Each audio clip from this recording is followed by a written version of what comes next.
Hi everybody, welcome to day 2 of our sew along for the H2O 2Go Sling. This is the bag we're making right here. Yesterday we cut and interfaced all of our pieces, so you should be ready to sew now. I just wanted to say, especially for today when we're working with the zipper, that you can do this, okay? Stick with me and go slow, and even if you have to get friendly with your seam ripper, it's okay, alright? You can do this.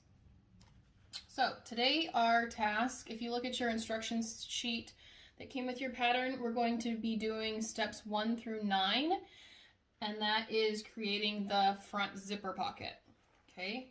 I also wanted to mention one more thing. On your front panel piece, the pattern says to do woven interfacing for your front of your zipper pocket, but some people have mentioned that the front panel is a little bit floppy.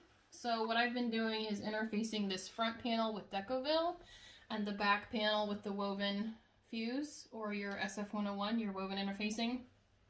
And that just gives it a little bit more structure. Doesn't make it so floppy, as people have been saying. So that's what I do, and that's what I've done here. You can see this one is interfaced with the Decoville, and this one, is interfaced with your woven interfacing. And last little thing I wanted to mention is that I use this little guy to apply my interfacing. And if you want a space saving tip, this is one, not necessarily a money saving tip, but this makes it so you can get, right in those little corners. And it's just a little doodad that I like to use. So the first step that we will be doing is creating our zipper. And you'll need your zipper tabs pieces. There should be 4 of these, and they're not interfaced. And you want to make a zipper sandwich, as we say, okay? So I usually lay a piece down, lay your zipper on top, right at the edge, and then put another one down right on top, okay? Like that. And you want to clip that guy.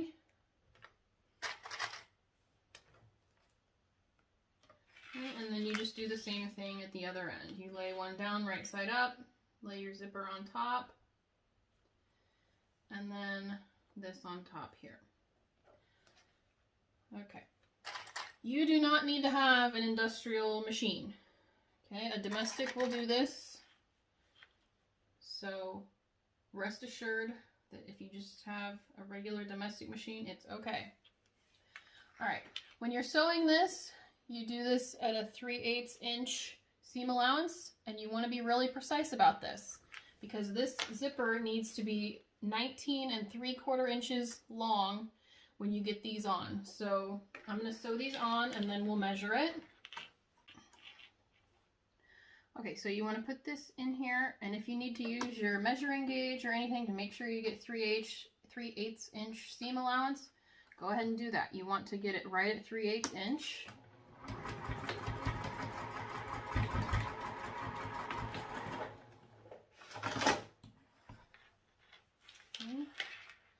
And we'll top stitch after we know for sure that it's 19 3/4 inches long. If you have it the wrong length, that's your first step making your front look a little bit wonky. Okay. So we'll take these off, measure it out. That's why I left my mat here, so we can measure this out.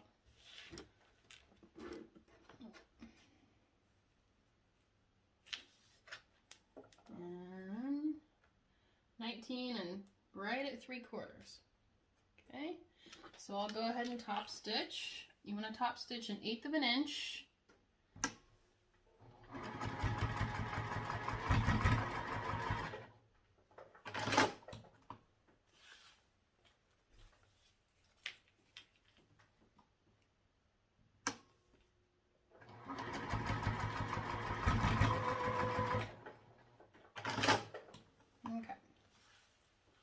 So there you have your zipper. See? Success already. Okay, our next step is to put our zipper onto our front panel. So you want to find the middle of your zipper and put that right in the middle of your zipper panel. clip that.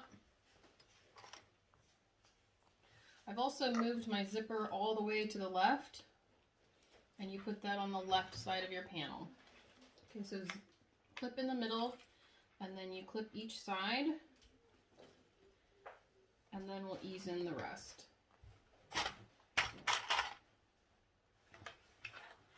Make sure that you have your right sides together, your right side of your zipper and the right side of your front pocket piece.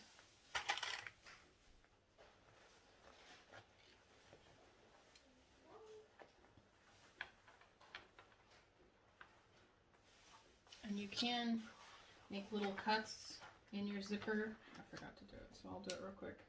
Just little cuts, and it helps ease around that curve.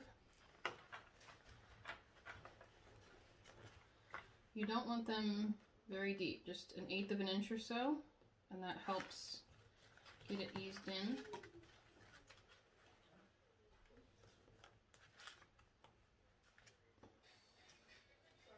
Okay, so I just cut little tiny snips in the zipper, and that will help it get eased in to this panel. Oops. And then when you're sewing, you'll sew this at 1/4 inch seam allowance.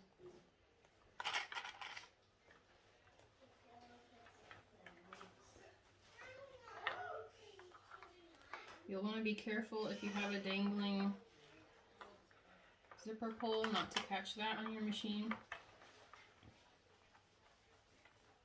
And you want to keep the edge of your zipper right even with that fabric as best you can. Okay, so it should fit perfectly because your zipper was 19 3/4 and around here is 19 3/4. So we're going to go to our machine and sew right at 1/4 inch.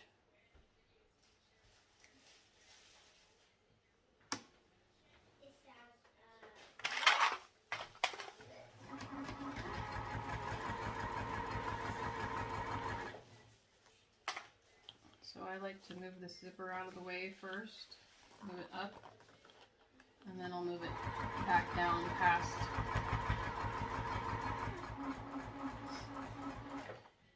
You'll want to use a zipper foot for this. This is a new machine and I've ordered my zipper foot, but it hasn't come yet, so I'm trying to just shove my zipper under there a little bit to keep my 1/4 inch seam allowance. It'll be a little bit better when I actually have a zipper foot, but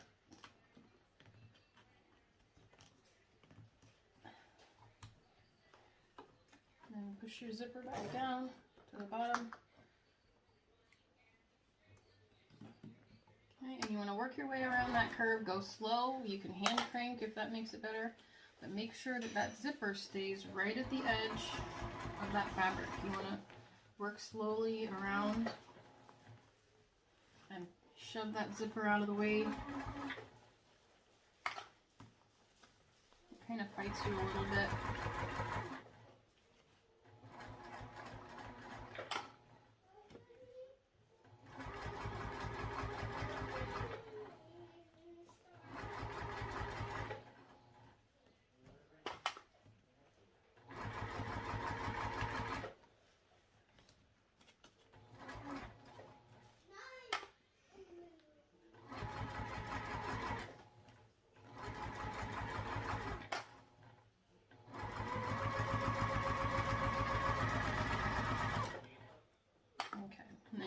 Straight away, and it's kind of home free after that. So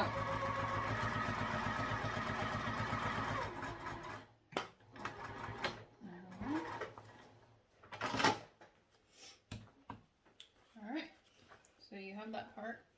It's your first zipper part done. Looks good, right?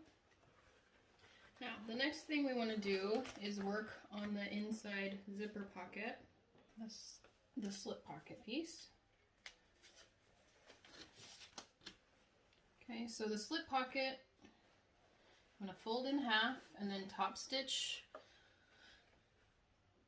along the fold, okay? So it just makes it look a little bit nicer. top stitch along here.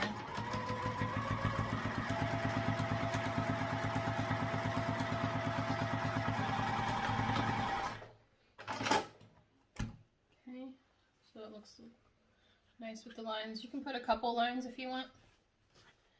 Okay, and then there is a little bit of a trick that will help you put the bottom on the bag. If you measure up from here 5/8 of an inch, so we'll do it here on my mat, and then lay this at the line. I'm going to ignore the interfacing because it kind of stretched a little bit. And then we'll sew this on at an 1/8 seam allowance.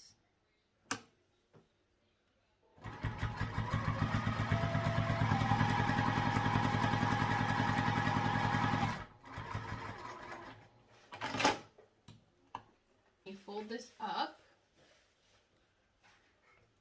Okay. And then top stitch it down. So what this does is it doesn't hurt your pocket depth very much.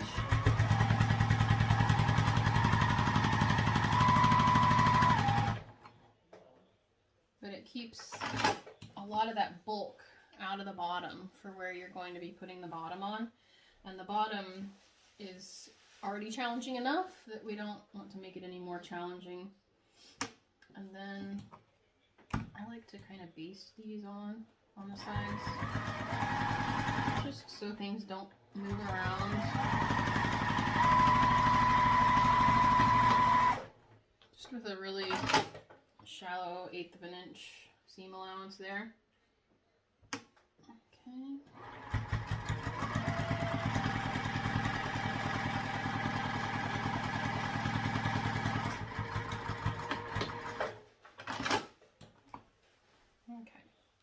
So now we take our slip pocket and we put it on top of what we've already sewn.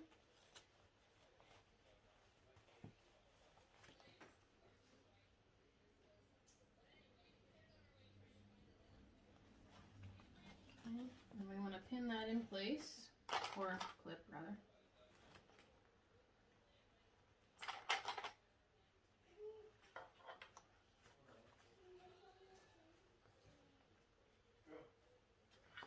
I'm also going to move my zipper up, same way we did last time.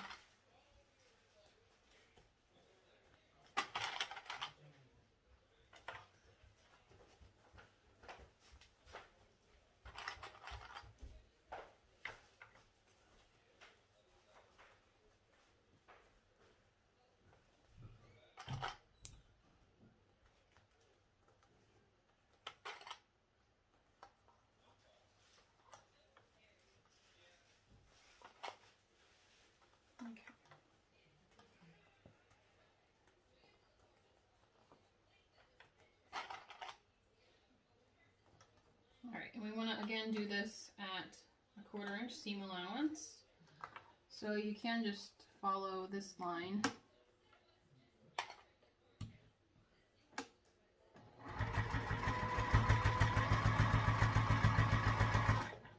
You do still want to be aware of where your zipper is.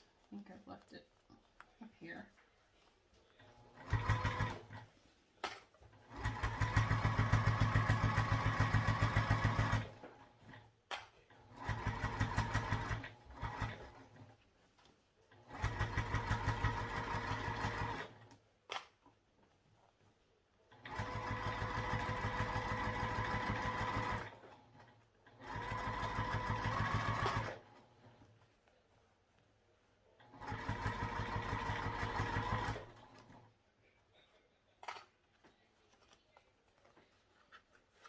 You just have to move that zipper around.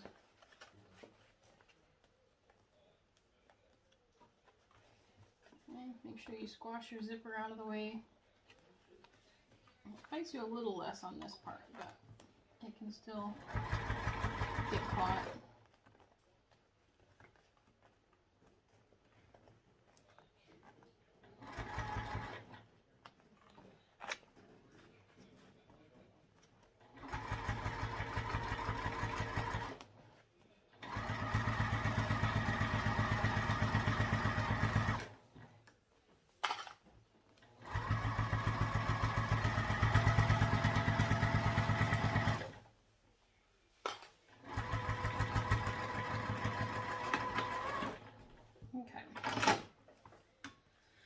this point, you'll want to turn it right side out. With that deco bell, it makes it a little bit harder to turn, but it's not too bad.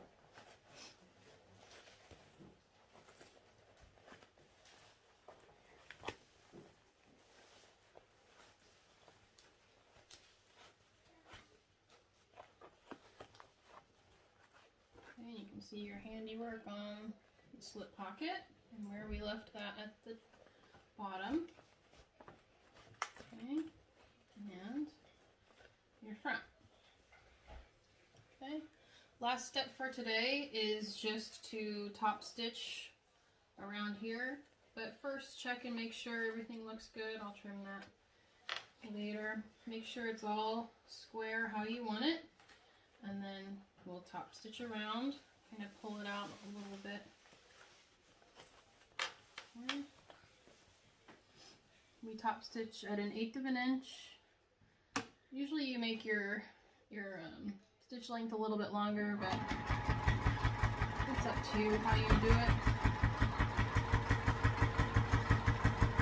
I personally know that I would forget to change it all the time, so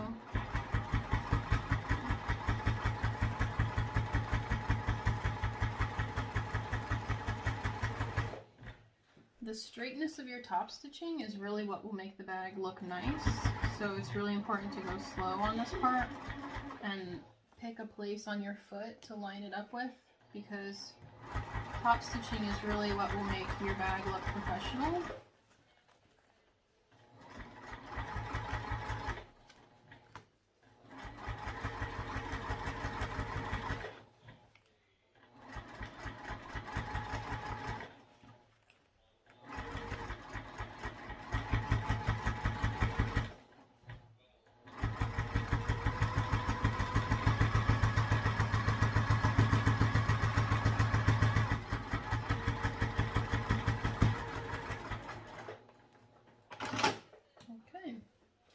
So that is it for today. That was steps 1 through 9 already. We did it. So you'll want to post a picture of this piece completed to the webpage to be eligible for today's prizes. We'll see you tomorrow.